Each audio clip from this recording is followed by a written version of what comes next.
বই খাতা সব চলে গেছে, এবার কিভাবে পরীক্ষা দিব এটা ভাবতেছি। স্কুল ড্রেসও চলে গেছে, সব চলে গেছে আমাদের।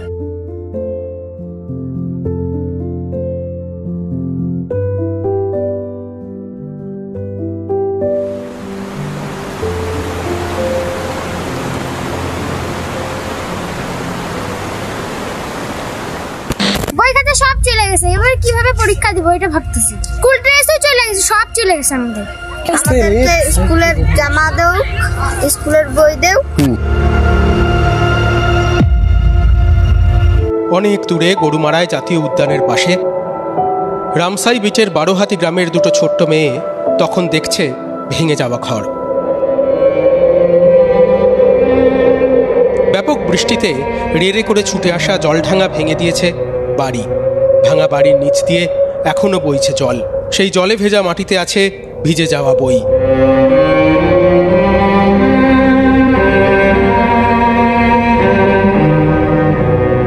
এমন অনেক বই ভিজে গেছে স্কুল ব্যাগ, খাতা, জুতো, চটি।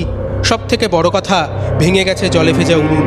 হাঁ করে থাকা হাঁড়ির থেকে একটু দূরে দাঁড়িয়ে দুই মেয়ে চাইল, বই দাও, বই।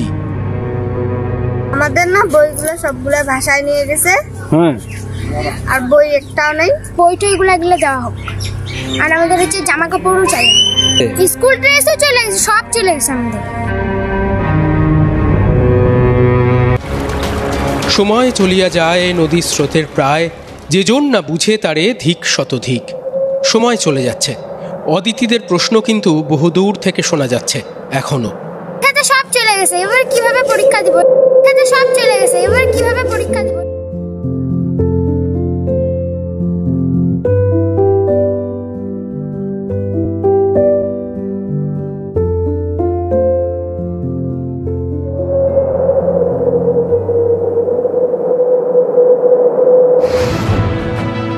ছবির থেকেও ছিল সুন্দর, সবুজে ঘেরা শান্ত পরিবেশ ছিল পারফেক্ট ফটো ফ্রেম। সেই মিরিক এখন বিধ্বস্ত, বিপর্যস্ত, থমথমে। পাহাড়ের সঙ্গে যাদের নারীর টান, সেই মানুষগুলোর চোখে জল। কেউ স্বজনহারা, কেউ ভিটেহারা। जो बारिश के समय में ऐसा डर लगा रहा था मेरे बेटी और मर नहीं जाए।